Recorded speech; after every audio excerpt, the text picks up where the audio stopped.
happy to announce the launch of our new logo. We have evolved since our incorporation in 1997, and it is time to refresh our new look to reflect who we are today. Before I reveal our new look, however, walk with me while I take you through our journey of the last 25 years. Trust Bank was incorporated on July 3rd, 1997 and began operations on October 1st, 1997. Following the collapse of the parent company of its predecessor, Meridian, the CBG stepped in and recapitalized the bank and held the shares in trust, thus the name Trust Bank. In 1999, the first investors who responded to the IPO and paid $1.50 per share received their maiden dividend of 50 bututs per share. In 2000, the bank fully paid back its investment by declaring another dividend of $1.20 bututs per share, making it a cumulative dividend per share of $1.70, which was 20 bututs above the purchase price. Between 2002 to date, share capital has increased from $27 million to $200 million, indicating that the bank has grown organically by plowing back profits to increase capital, while at the same time paying dividends to shareholders. The bank was listed on the Ghana Stock Exchange in November 2002, being the first ever cross-border listing in the sub-region. Now let's talk about awards. The bank was awarded the insignia of the National Order of the Republic of the Gambia, ORG, in the year 2010 by His Excellency the President of the Republic of the Gambia. During the past years, the bank has received so many national and international awards. Banker Magazine, 6 times. Global Finance, 6 times. Gambia Chamber of Commerce and Industry, 5 times. We began operations with 3 branches. Now, we have 18 branches and 20 ATMs and counting. On digital services, mobile app, check. Online banking, check. Transaction alerts, check. Watch this space. We've got more coming. Creating employment, yes, we've got that too. 400 and counting. And we take great care of our people too. Medical insurance, life insurance, private and state pensions, annual pilgrimages for both Muslims and Christians, training, yes, we do them all. One team, one family, one goal. That's the Trust Bank spirit. On corporate social responsibility, we have spent over $50 million in various causes. We care, and so we share. Over the years, we have paid over $1.6 billion to our shareholders, which translates to a whopping $20 per share and counting. Phenomenal returns for our shareholders who purchased at $1.50. Corporate taxes, over $1 billion is paid. Our journey started with a vision to create the kind of company that delivers quality services and innovative products with an inspired team dedicated to serving our customers, our environment, and our communities at large in the most caring manner. We remain fully committed to delivering excellent services to each of our stakeholders, customers, employees, shareholders, and partners. So, we remain true to who we have always been. As we look forward to greater achievements, we are rebranding to reflect who we are today and the future that we inspire. Our new logo has been designed to visually demonstrate our Gambian heritage and the sophisticated nature of the bank. We are moving away from the navy and gold-colored parallelogram-shaped logo to our baobab tree with a rising sun in the background. The striking outline of a baobab tree at sunrise is a familiar sight to anyone who has spent time in the Gambia. Our new logo and visual identity are inspired by our core values and spirit of being a pioneer in providing a unique banking experience. It is a completely new look that better matches the transformation we have made as a company. But we remain your Trust Bank.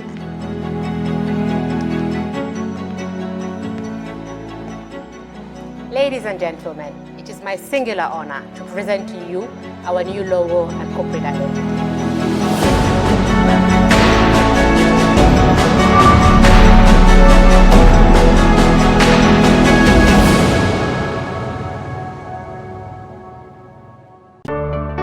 For the first time in the history of the Gambia, Gambia Printing Publishing Corporation proudly introduces the Biliomatic exercise book printing machine. The machine has the capacity to print more than 20,000 books per hour. Yes, 20,000 books per hour. It also prints magazines, newspapers, calendars, flyers, normal books and all kinds of printed documents plus items at affordable prices. With the Billomatic printing machine, GPPC can now render high-quality and non-size restricted printing service supply across the sub-region. Rush now and partner with GPPC for all your public and private printing service needs. Print with us today and you'd be offered highly professional, reliable and efficient service delivery by our team of experts. The Gambia Printing and Publishing Corporation is here to meet all demands and is reliable at all times. For more info, contact us on 437-4493 or 437-4402. GPPC is Gambian and it's yours.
This season on Kerr Fatou. The reason I have always called for a national dialogue is because a government must be responsive to the needs of its people.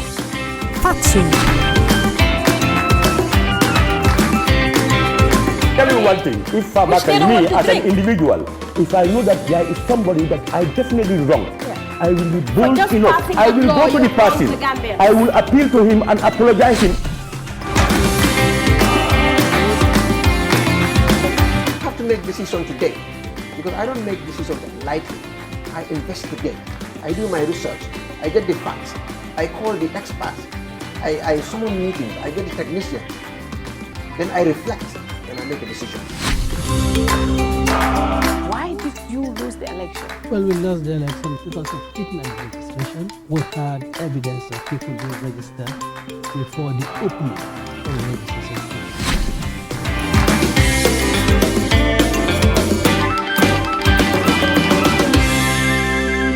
Hello and welcome to another edition of our show. And I'm so glad to be back in the studio after a long break. I think I've been away for 3 weeks, came for one show and another 2 weeks. But I'm so happy to be back in the studio. And of course, and there's no better person to have in the studio than the CEO of OIC Gambia Secretariat, Mr. Yankuba Dibba. Welcome to the show. Thank you very much, Madam. I'm happy to be here after exactly 8 months. Exactly 8 months, right? Yes, I was last year, 31st of December. Wow. And today is 31st August. And today we're going to have great updates on what's happening. I remember before I went on vacation, actually, we had a serious conversation about the OIC with my guests, and there were so many things we raised, and I think a lot of Gambians will also want to hear from you. We will be more than happy to try and explain. And explain some of those things. Exactly. And of course, if you're just joining us on Kerr Fatou, I just want to let you know we have a new YouTube channel, Kerr Fatou Media. So if you're on the page, you can scroll and you should be able to see the YouTube channel, or else the links will be put down on below, and you can subscribe to our new channel. Our old channel is still going, but like I said, we don't monetize in Gambia. There are some issues, so we need to fix that. So we want to be making some money on YouTube. So go there and hit that channel, the new channel. And of course, my co-host Esa, who is always here, is out of town. Esa is gone for about a year or so. He's gone to do his PhD. So we are going to miss him on the show. He's right now in the US, and he's just going there to develop himself more, but he'll be back very soon. But of course, we'll be having him online time to time, and he definitely is going to continue to contribute on Gambian issues. I told him we cannot have people like Esa not be participating, so he will be participating. But for now, he is out of town and he's doing his PhD, and we wish him all the best. Now, on the show tonight, I have the CEO of OIC Gambia, Mr. Yankuba Dibba, and we'll be talking about what is happening with the OIC. Mr. Dibba, last time we spoke, you assured me that Gambia will definitely host the OIC. Indeed. Are we still on track? Today, I'm even more confident to reassure you that we will still host the OIC come December. December 2023? Yes. In the Gambia? Yes. So why are you so assured that we are going to definitely do the OIC in December? Well, we had a mission from the General Secretariat in Jeddah, and that is part of the processes that countries hosting undergo. Yeah. You normally go through what is called an assessment to kind of gauge your preparedness. Yeah. We had one in July, last July. They left, and at the end of the visit, we were able to conclude an MOU, which clearly stated the dates for all the meetings, and we expect them to come back in October, mid-October, for the second and last round of assessment. But at the end of the visit in July, both parties agreed that we are in good stead to host the summit this year. Mr. Dibba, let's look at the infrastructure that requires to be ready for the OIC to be able to be hosted in the country. The roads, number one. What is the status of the roads? I just drove through the Senegambia one. I must say though, I love it, because I was running late, and in quick 5 minutes I'm here. Right. But apart from that, there are 20 roads that are part of the entire OIC project. Apart from the airport one and the Senegambia one, what is the status of all other roads? Even these ones, the flyovers, there are workmen all over the place, and work is still ongoing. You have 4 months to December. Indeed. Let me start by saying, I always like to say Gambia could host, could have hosted the OIC much earlier. Okay. If we just went by whatever we had. However, we should see the OIC as a national project which goes beyond just the hosting aspect of the summit. Okay. The OIC should be seen as a national project which is designed to usher in a platform, on which Gambia could continue the development process into the 21st century. The infrastructure that we identified and that we have had funding for are conceived within a longer perspective. Okay. That is to give Gambia the needed infrastructure so that it could become a bigger player on the international scene. The summit is just the start of Gambia's responsibility within the OIC, because once the summit is held, we continue to chair the OIC for the following 3 years. Yes. Okay. So the president of the country, that host, takes the chair for 3 years. Okay. Right. Interesting. So meaning even if those other roads are not completed, we should be able to host the summit. Absolutely, absolutely. You know, if you look at our projects, they have been lined up strategically. Okay. Number one, we thought of improving the port of entry, and that is the VVIP, the reception area. Yes. I'm glad to report that the VVIP, which was built at a cost of $10.5 million, is complete. Okay. And is already in use. Okay, the road network linking Yundum to Sting Corner, which is 22-kilometer stretch, was originally conceived as a 4-lane, and the budget that was needed was $79 million. However, because it is an EPC project, which is a kind of approach to construction or to project implementation, which allows flexibility, you know, as you move along. Yeah. The budget had to be expanded by another 9 to 10 million. The reason being that we had to add another overpass. The original design was 4-lane, 2 overpass, but we expanded it to 6-lane with 3 overpass. You know, because if you look at Old Yundum, that was not part of the original plan. Yeah. The original plan was really traffic light and Brusubi turntable. So for operational reasons and for strategic reasons, even though all the funding is available, we decided to divide the project into 2, phase 1 and phase 2. That is not to say one has to come to a complete finish before the other starts. No, it's a continuous process, but attention is being given for phase 1, which is from Yundum to Senegambia. And the reason behind that is we have classified this particular area as the OIC impact zone, because most of the activities pertaining to the summit are concentrated within that area. So this aspect will be finished before the conference, because the road is virtually almost finished. Now it's the finishing touches, and of course there's going to be another layer on top of this.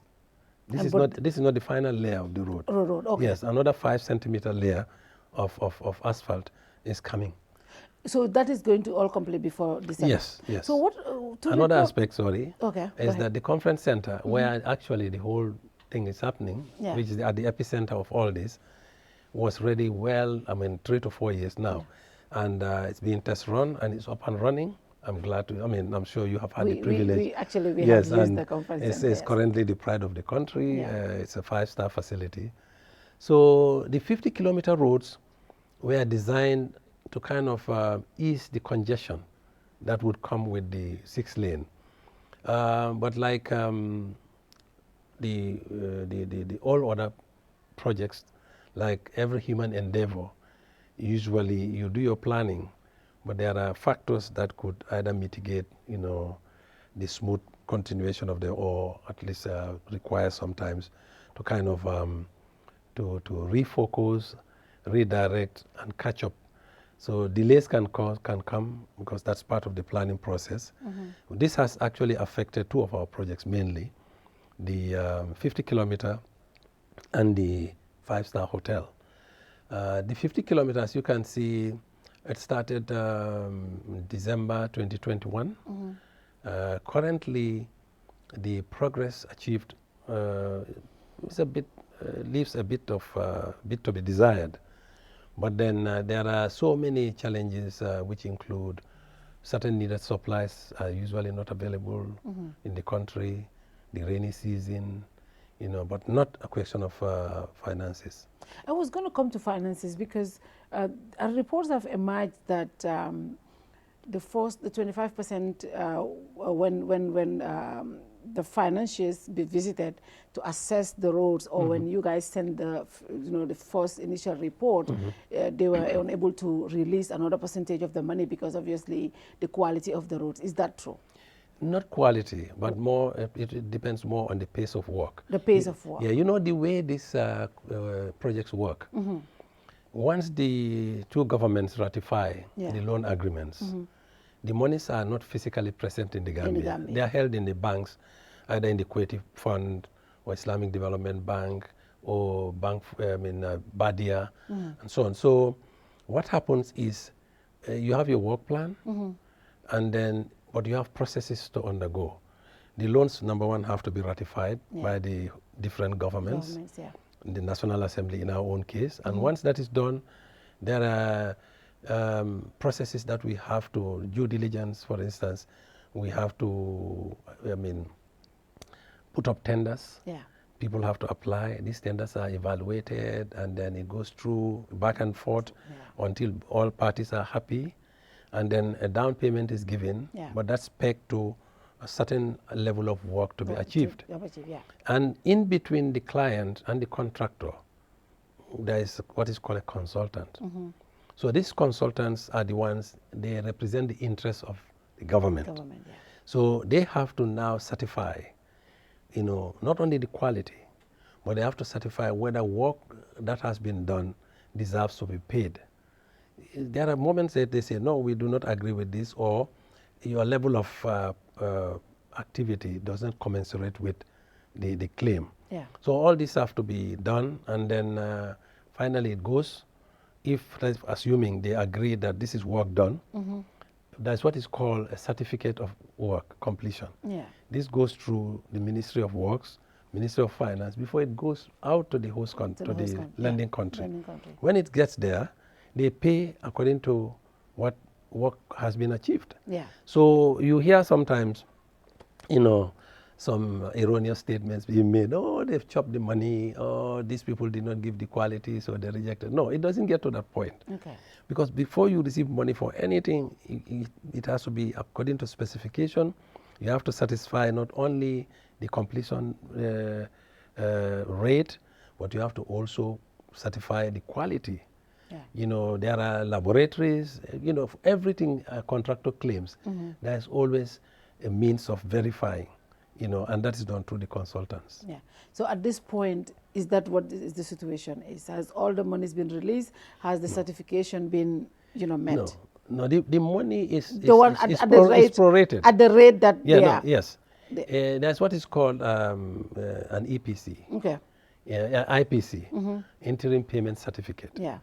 An interim payment certificate will never be issued, if the contractor does not satisfy the conditions for another level of disbursement. So, and that has to be signed by a consultant before the funding agencies will release the money. Yes. So there is nowhere that a contractor can be given money without. No, it's not possible. Great. That's a good clarification. Now, also another concern that has been raised. We even had one of the, we had the NRA people here and the police, and we talked about the security aspects of those roads, where a lot of people claim. I remember even Jesus, the police commissioner, said, how these highways have been designed. There's no exit, where, and it's not safe. Is there anything that during your assessment and all these things you have reviewed, and is there any progress as to whether that will come as soon as, or it's just going to be the same designs that they are right now? Well, again, these are serious projects. These are big projects. And they go through rigorous processes in terms of the planning. There are professionals who know their job, and then they go through a lot of certification before they would be given a contract. The design also conforms not only at the national level, but global level. I think Gambians are very anxious, but it's work in progress. I recall, with amusement, when the roads when they were doing the sub-base and so on, people, oh, these roads are small, they've chopped the money, these are only 2 lanes, they are only 4 lanes. But now there is nobody querying, nobody is doubting that this is 6 lane. So all the other components will come to please, Gambians. They'll surprise them. I mean, it's coming up, and they'll be happy with the end product that they have. This is quality job, and I tell you, from what the engineers are saying, this is modern way of building roads. You know, it has several layers of bases laid to ensure these roads last. I think minimum is like 30 to 40 years. Yeah. And this particular road is built in such a way, we are told, that even if there are portions of it that have problems, it's just a question of, it's like a carpet. Oh. You remove a layer and then just lay another. So, because the base is so strong, you can see for yourself that they actually dug. Yeah. And you know, they don't just take any kind of soil or any kind of cement. All these things have to be scientifically tested and proven. So in terms of traffic management, this is a whole component of the road construction project.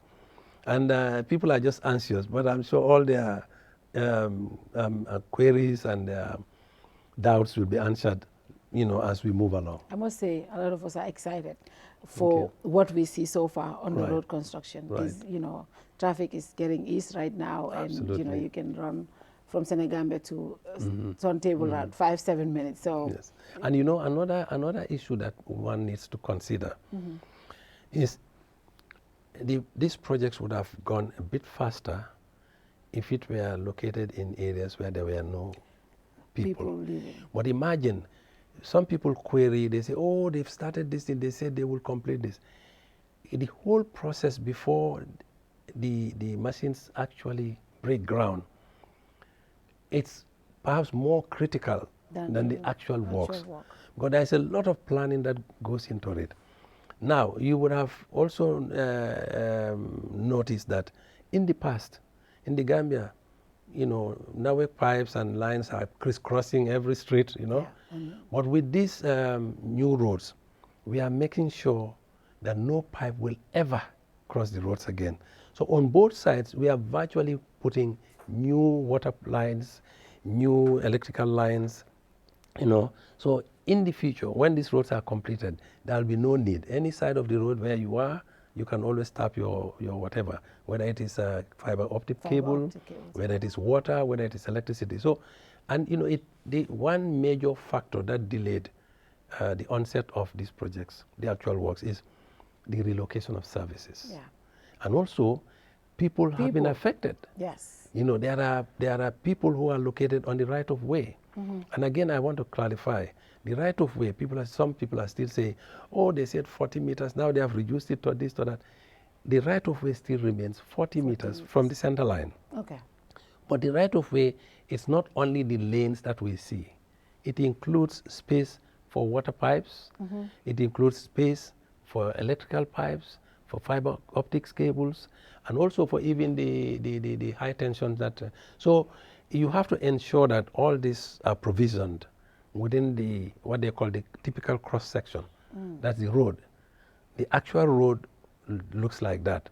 So all these things have to be catered. This is why there are demolitions here and there, to make sure there's adequate provision for all these services. So relocating services, and also demolishing people's properties also has to conform with certain legal requirements. You do not just come, oh, no, compound owner X, you are right on the road. The following day, pam, no. What you do your studies. These things go through approval processes. People are given notification that first, your property is on the right of way. And then according to law, you have to give that person a certain,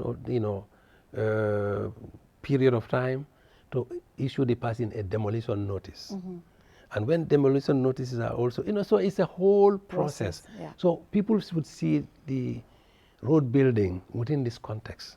Not just the feeling that the entire process. And some people feel the money is there somewhere in the back or somewhere at the corner in OIC Secretariat or in one of the banks here, central bank. So they just go and take. No, unlocking the funds is another thing. It's another thing. Yes. And talking about the relocations and the demolitions, I know that really caused a lot of controversies around. I mean, at the beginning, we thought all the houses along the roads would have been gone, but still you see all these houses there, and it's most of the time is the fences that are gone and all the stuff.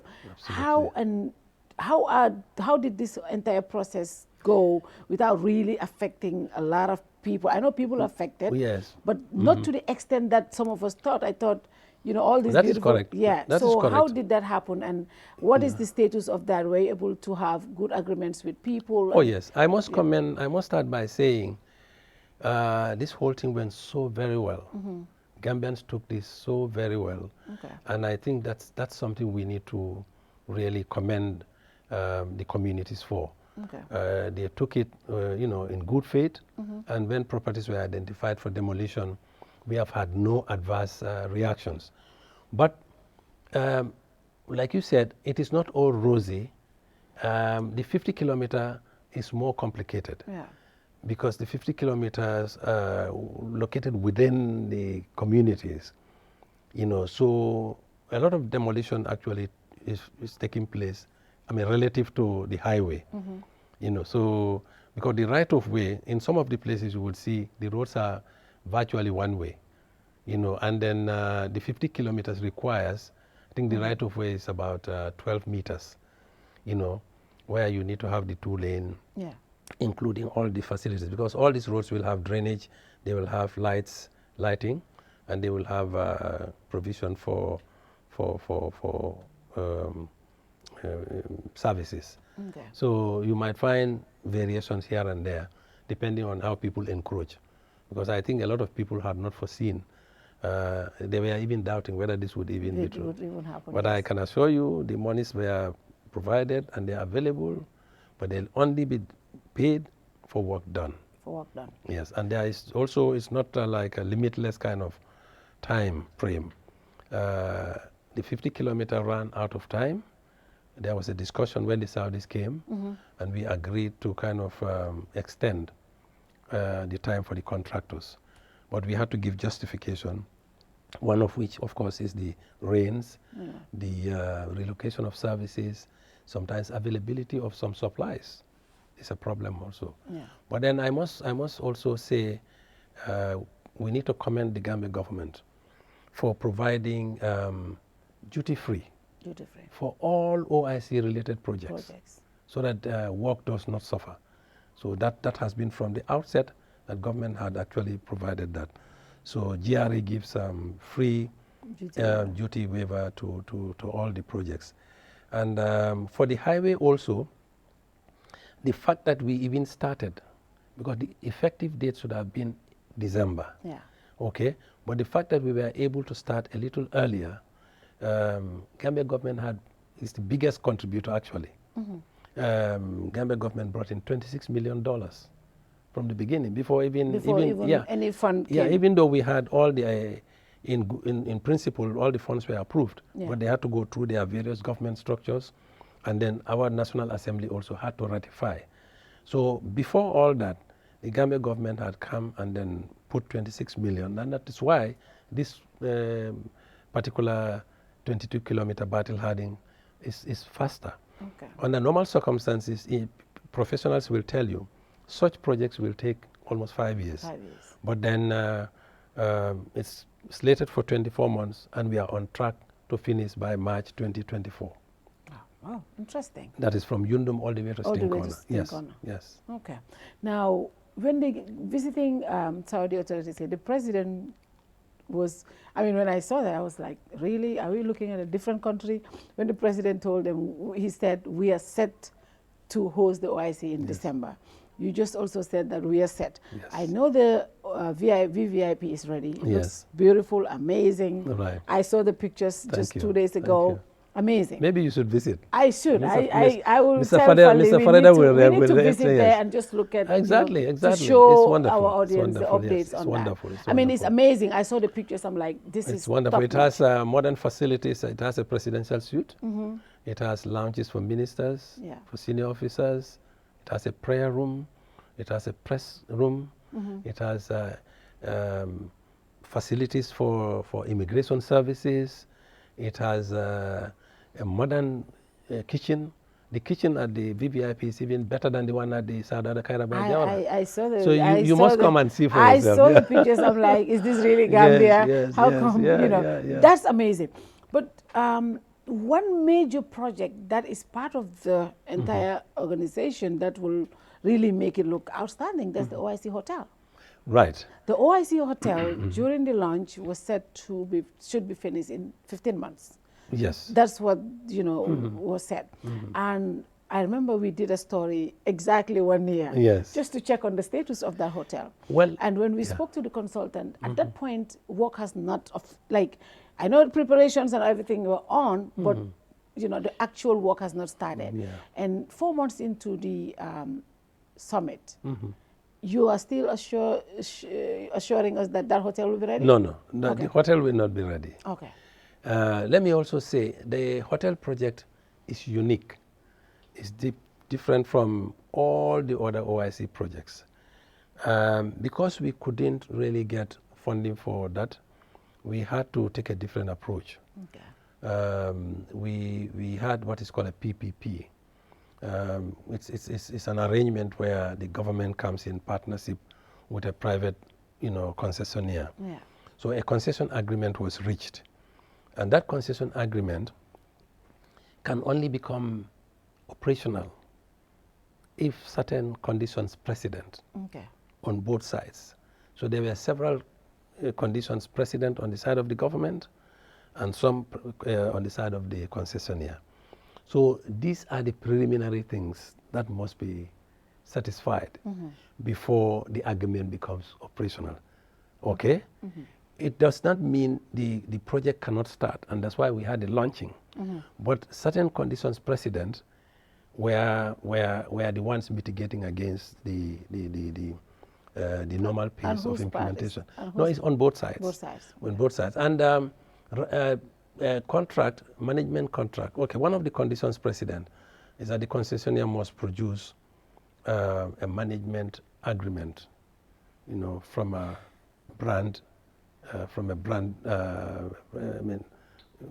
global brand. Yeah. In this case, it's Radisson. Radisson, yeah.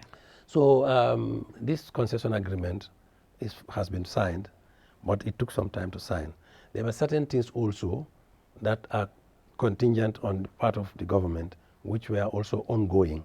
So, but as I said, that was not to stop the construction process. But Radisson have their own rules. Anywhere where their brand is going to be applied, they take interest, and not only interest, they are part and parcel of the planning process. Even the color of your coatings, the mixture of the cement, the way the hotel, the design and everything, they have to okay. They have their own team of specialists that have to okay everything. And it has to be in line with ISO standard, international standard. So that also delayed part of that also acted as one of the issues that delayed us. But again, also, with the mobilization also. I want to come in there. It's good that you bring the Radisson part, because there have been a lot of issues. There was a time there were documents showing that the owner of that, the guy who was building Mr. Cham didn't have any agreement with Radisson. There were a lot of rumors, and of course this is the OIC, and Gambians.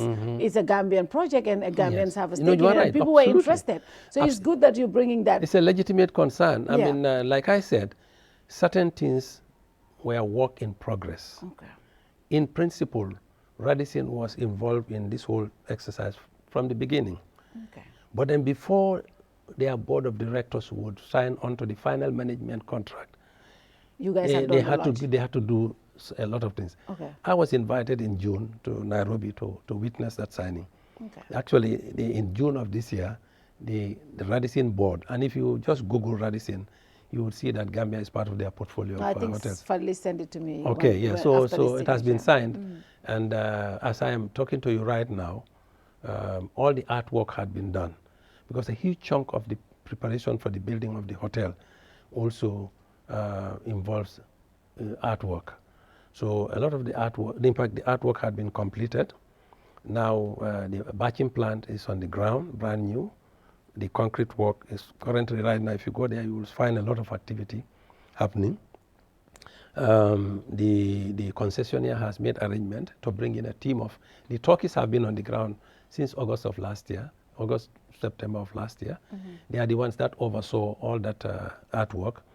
And then we've also arranged The concessionaire actually took Golden Beach Hotel, renovated it in anticipation for the workforce to come. So that's where the workforce will be based. So it's behind schedule, but there's no doubt that it will be done. Now, with the caliber of guests that the OIC brings, I mean, the reason why we were building this hotel is to be able to host them. That is correct. Where are we going to host this hotel? Because a lot of people said, oh, no, we you know, don't there's have always that facility here. There's always what is called a plan B. A plan B? Madam. Because in life, I'm not sure, perhaps any serious manager does not depend on one plan. You always have a plan B. Plan B. Okay. And in our own case at the Secretariat, we had our plan B. We had every hope that the thing would be ready, but because, like I said, sometimes things can go a bit the other way, delays can happen. Let's not also forget that Gambia is a tourist destination. Yeah. We have a very reputable record of tourism dating back in the 50s. Mm-hmm. So comparatively, I know in countries where such meetings have been held, they don't have the kind of hotel facilities we have in this country. And again, we are not challenged so much by where we are going to put most of our delegates. The only challenge is in the area of where the heads of state will stay. The heads of state. Because our wish and our plan was really to put them, each of them, in a palatial, in the presidential suite. Yes. Yeah. But we are currently looking at what is available on the ground. There's only 1 or 2 presidential suites in Gambia. No, you'll be surprised. You'll be surprised. There are very good residents. There are very good facilities here where we can actually... Oh, residents. Residences and other apartments. Okay. You know, the built industry is booming in this country. Mm-hmm. And we are in contact with the Gambia Hotels Association, with some of the property developers, and that should not be an issue. Where we put these guests should not be an issue. Will we be able to pull this? Of course. We're talking about the Arab wall.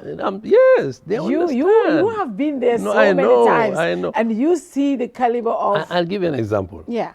The OIC Ministerial Council meeting, which is big, all the foreign ministers. Mm-hmm. Recently, we were in a certain country within the West Africa sub-region. Okay. I wouldn't mention the country's name. But you'll be surprised that most of us, the delegates, we stayed in apartments, in private apartments, and our accommodations were even better than where they put the ministers. Because that particular country can boast of just one hotel, and I wouldn't even classify, that's like a 3-star hotel you would have in the Gambia. But you see, they understand, and this is why the Ummah is united in supporting Gambia to ensure that we host a memorial. And you'll be surprised. We will pull this off with a remarkable success. Wow. That will be the pride of every Gambian. Interesting. I look forward to this. Right. Now, there's another argument that I've heard that yes, if we are able to pull this in December, a lot of the resources might go to our neighboring country, Senegal. For example, I don't understand. If we are not able to host the heads of state in Gambia, they will fly in Senegal, slip over and just come here and attend the summit. Is that a possibility? Well, that would be in the spirit of good neighborliness. But is that it would be in the spirit of the Africa that we all yearn for. But is that a possibility? Well, there's nothing impossible in life, but I don't see that happening. Okay, because if that happens, the reason why OIC summits, countries are excited to host summits like this is the resources, the income it brings, like having the heads of state stay in here. And that objective is to a large extent met and is being met. You know why? Why? The OIC is the single biggest project that this country has ever seen. Ever, yes. So far. We have set ourselves just, nominally, we said we wanted to raise $500 million. But as I'm talking to you, we have raised in excess of $350 million. If you look at the portfolio of projects we have, it's the single biggest project that this country has ever had. And the actual benefits that will accrue to this country are yet to come. Because, as I told you, if the OIC, not if, when the OIC If, finally, no, it's not if, it's when. When. Okay. when we finally host. Okay. The Gambia becomes the chair for the following 3 years. For the next 3 years. The benefits that will accrue to this country are immeasurable. Yeah. You see? So this is an investment that we are making, not only for now, but we are making an investment for the future. You know, once our president sits in that chair, he has access to almost more than 3/4 of the world. And by virtue of being in that chair, you know, we can get a lot more going. We can continue some of the projects that we have started, and then we can even get a lot more. Yeah. You know, so I would like Gambians to see the OIC not so much within the short term, but going in the medium to the long term. There's a lot that can accrue to this country. You know, we are the smallest country in mainland Africa. And the fact that we can pull this off, and Gambia has pulled off the OAU in the past, and within even the OIC circles, the Gambia is no small player in the 80s. I'd like to make reference to that. You know, when the Iran-Iraq war started, it was little Gambia that brought about peace in that place. So people should look at the OIC, not just within the narrow confines of a few days of meeting, but the significance of even being chosen. We are hosting, I heard in the past, some people are saying, oh, no, it's going to Senegal, there's some other country. No, Gambia was chosen on the African ticket. Gambia's candidature is being supported, spearheaded by the Africa group. And we enjoy excellent relationship within the Ummah. You know, you go to Southeast Asia, you go to Middle East, we have great friends. Recently, I've had a tour of these regions with the foreign minister. And all of them are so supportive of the Gambia. So we are so excited about the prospects that this OIC will bring. Yeah, you said something, and I think that is true. The OIC project is the single biggest project this country has attracted so far. But critics said the Secretariat could have done better. I mean, I remember before leaving, I had Ambassador Sidat Job here, and we talked about the OIC, how Senegal has taken advantage of the OIC. Now you look at the Senegalese infrastructure today, mostly thanks to the OIC that they hosted. They took advantage of the good prepared, made sure they had enough resources to be able to develop their country at no cost to the I mean not zero cost, but mostly let me correct mostly this. By the by the Ummah, right? Let me correct this. This is what we heard, and this is what we're told. You see, that's that is the if you like, that is the mistake, or I think that is the notion which we would like to correct. Okay. The OIC as an organization has no money to give any country. But the member states? The OIC, no, the member states, they don't dish out monies for you. Okay. It's okay. Senegal did not just get all those money free, just like the Gambia. There is a component of our portfolio which are loans, but they are concessional loans. And there's a huge chunk which is going to energy, which I didn't talk about. $32.5 million is going to NAWEC. And I was going to come to NAWEC. How can you bring OIC heads of states here and when NAWEC is still in the state? No. I don't know if before the end of this show they would have gone, but the situation is still the same. Again, we suffered some setback in terms of the start date of those projects. Okay. But I'm happy to report that the contracts have been signed. Okay. And right now the contractors for both water and electricity are mobilizing. But let us not also forget that NAWEC has other projects that are ongoing. Ours is coming to complement to, we call it enhancement. The projects are deliberately titled enhancement. Okay. So they are coming to enhance NAWEC's capacity to pump more water, you know, to also produce and distribute more electricity. Okay. But let me tell you, going back to the resources, I think we should be commended. Okay. The Secretariat should be commended. Look, you know, everything we look at, I believe we need to look at it from a perspective. We have to have a context. Where was Senegal at the time that they were hosting the OIC? Okay. Politically, Gambia was in the middle of a transition when we were nominated to host this. Yeah. There is no secret of the fact that nothing was in the coffers. Nothing was in the coffers. We had to begin from scratch. We had to, and look, it's not this, even at the individual level. Yeah. You don't just go to a bank and say, can you loan me $1 million? No, I don't do that. You have to have collaterals. You have to convince the bank, your track record, your borrowing history, your lending history. Okay? So we, in fact, even as I speak, there are avenues where we can take more loans, but the loans are not concessional. So the Secretariat and partners, government, led by government, had to go for those loans that are concessional. There's a friendly country right now. An aspect of our projects was to expand the runway, the parking area and the ground handling equipment for Gambia Civil Aviation. 15 million is there. We can grab it even tomorrow. But at the last time we visited, the conditions are not favorable. We told that country we cannot. So Senegal had continuity in their political trajectory. Senegal had a good history of rights, good history of lending and implementing projects. We had, a break in our democracy for 20 years, 22 years. When we resumed, it's not easy to convince lenders because you have to have the capacity. You have to be able to convince lenders, I'm able to pay back this loan. You just don't go for loans because they are available. So based on certain criteria, we were still able to raise all that money. And like I said, this is a beginning. This is the beginning. Development is a process. And as long as there is life, there will always be needs, emerging issues that will require, development efforts. So I think we have given Gambia a very good start.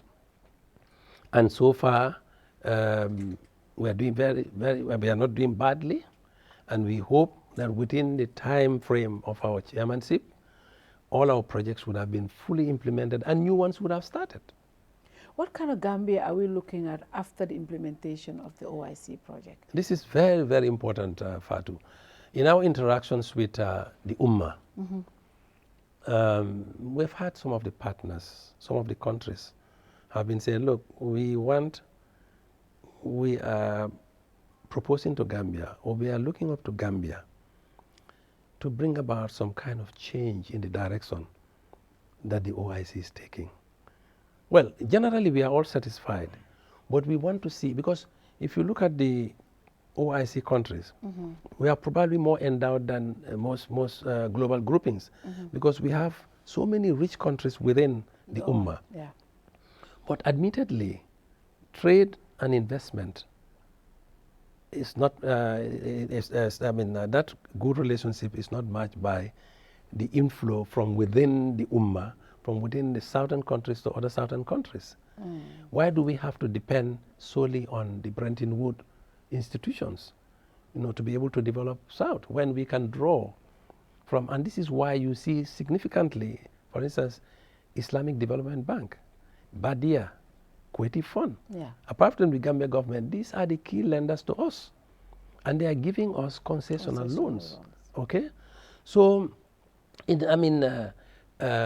has to be seen within that kind of context, So, and as I said, this is a good start. The donors are happy. The funds are being implemented judiciously. Of course, there's a setback. But if you are familiar with projects, projects have a life cycle like a human being. I could start my car now, head into my office. Along the line, I could have an accident. Yeah. That will delay. Anything can happen. Yeah. So you can get sick. You want to go to work tomorrow. We all hope we'll wake up, fit enough to go to work. You could wake up with a headache or some kind of ailment that would prevent you from going. Projects have the same kind of life cycle like human beings. But I'm looking at this also infrastructure-wise. How will the Gambia be, you know, if all of these OIC projects, what kind of Gambia are we looking at? We are looking at... After the implementation of all the OIC projects. We are looking at... And what timeline are we looking at for full implementation? Maximum full implementation will be within the next 24 months.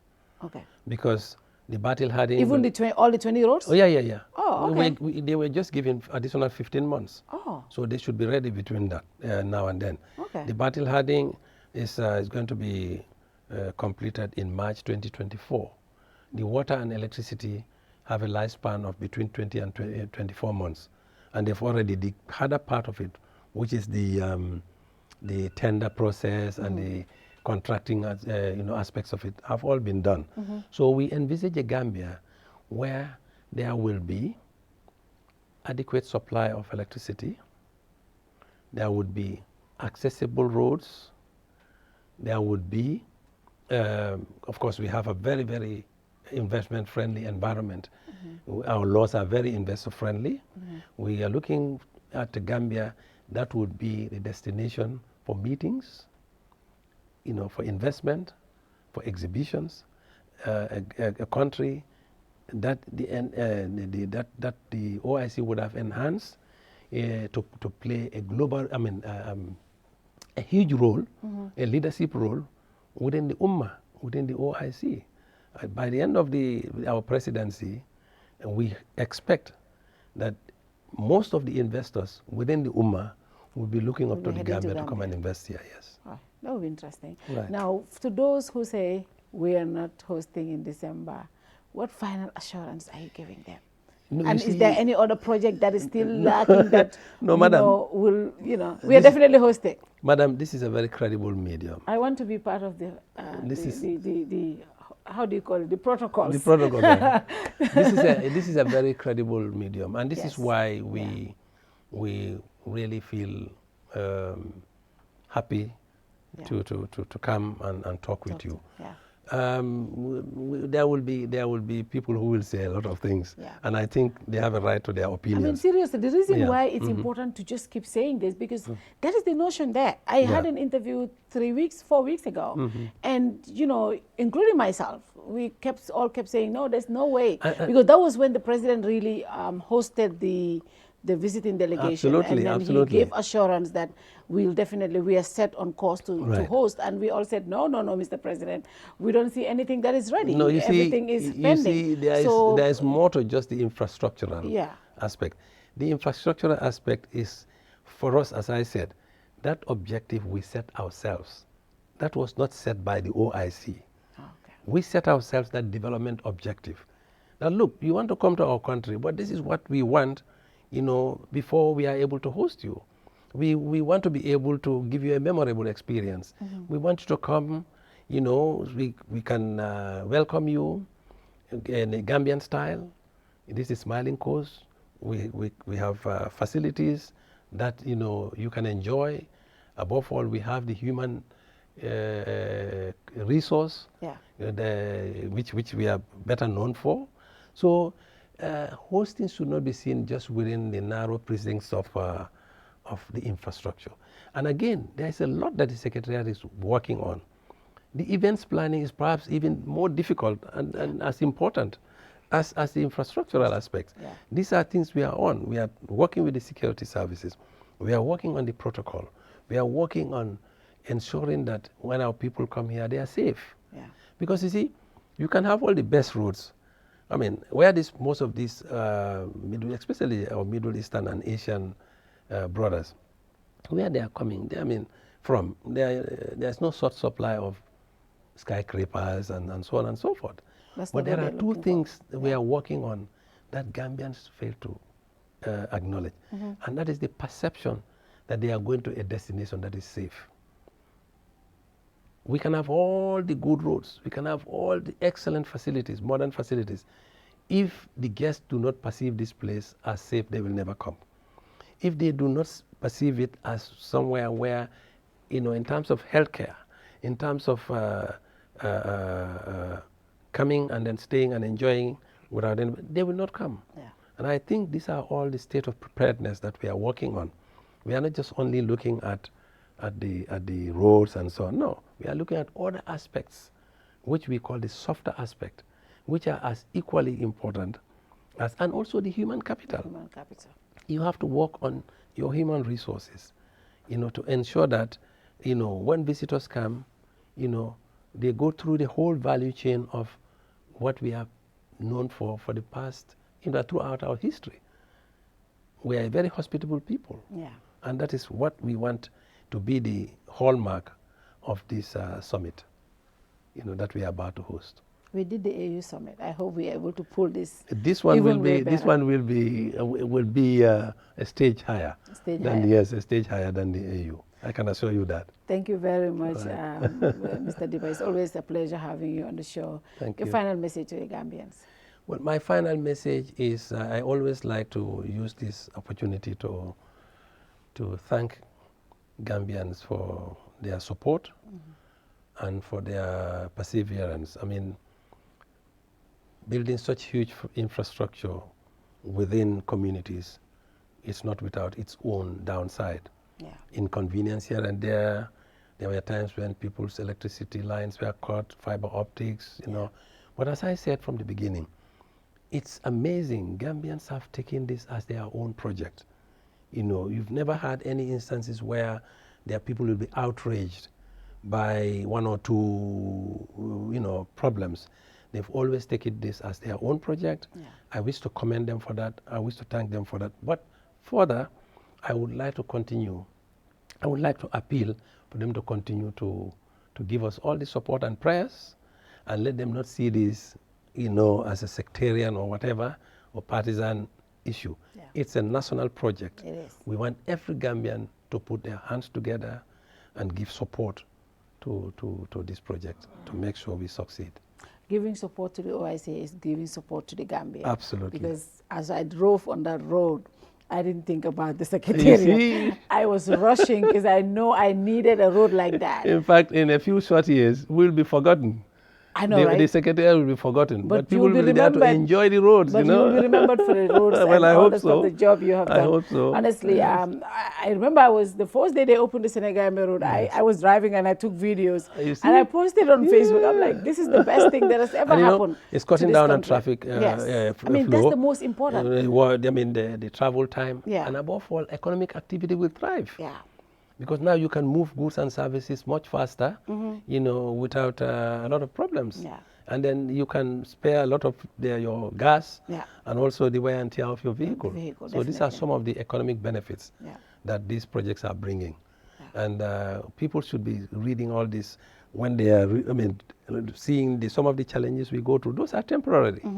And at the end of the day, the end will justify the means. The end will justify the means. Right. I hope in the next 24 months, all the 20 roads are finished, all the infrastructure. I probably will come here before that to tell you all of them are done. Definitely, before the OIC, right. we should have you guys just to have another update as to what is going on and as to how prepared, because obviously this is a big conference and we should give the Gambians enough update as to as it goes on. We will. Because just like you said, it is the experience we are selling. Absolutely. What Gambia has to offer. Indeed, and as a country, we are known for our peaceful nature and the hospitality that we always offer our guests. So it's going to be an entire experience. Indeed. And I think we should carry along the Gambian population for them. Like the saying goes, yeah.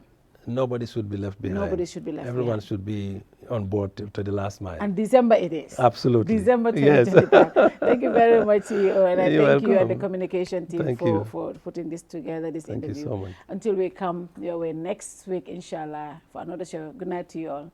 See you again. Bye-bye.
yiriwa men kafutan na tarambulolu to nga GIA cargo complex parendile pour que julaya sone yandi ka dungoni funti bundana doko sembentu ya Banjul International Airport to men si nyafa si moluma melka fengolu ki bantala bankolu kan anin julandingolu fana foysi sula na cargo doko le bang katu masingolu bem bulule ikafo meye forklifts melka selendiro nin jindiro ke bagasolu la melbe funti kan waranto ka dunnan na warehouse lu kono nga dinkira sumayari ngolu fana sotole ifula milla fano mu metari kemeleti karo bela adun isi cargo bagasolu tano men sita fo ton tan woro ila sumaya fana futata tembeleto men ka fendolu mabono fo ikana tinya fo sene fengol lombang domori fengolu waranto jata kende ani bori ma fengolu kago bagasolu la taradula kendo asulata jamani laban korosir langolu lela na double view x-ray korosir la masingolu aka kago bagaso kono jubele komi kago doko sartolu ya landi nyameng nyin double view x-ray amu jamani laban rapid scanaleti men ka karafula korosiro keno kago sifa bela wati kilngo kono to na doku lalo imu ayata karandingol leti yela dokuo no iframansata kago dokuo na tamandiri nyato na dokuo la betea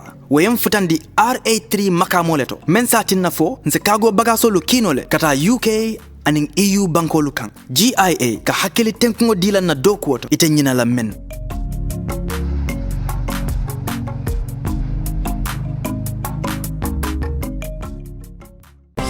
Every day is a new opportunity to make sure our first impressions are always our best, and to see possibilities on the horizon, to make our facilities and services more accessible and find freedom all around us. With a location proximity to active markets, with a liberal air transportation policy, that daily pursuit is how we turn everyday opportunities for you. For all destination marketing support, customized packages for new existing airlines and operators, and for a highly ranked tourist destination, the Gambia Civil Aviation Authority is here to serve. We regulate air transport, operate and manage BIA technical requirements, merged with commercial considerations. We have experienced and well-trained aviation professionals to cater for your needs. For investment opportunities in building airport hotels, shopping malls, playground for children, do contact us on 4472-831, 4472-893. Gambia Civil Aviation Authority. We go beyond daily.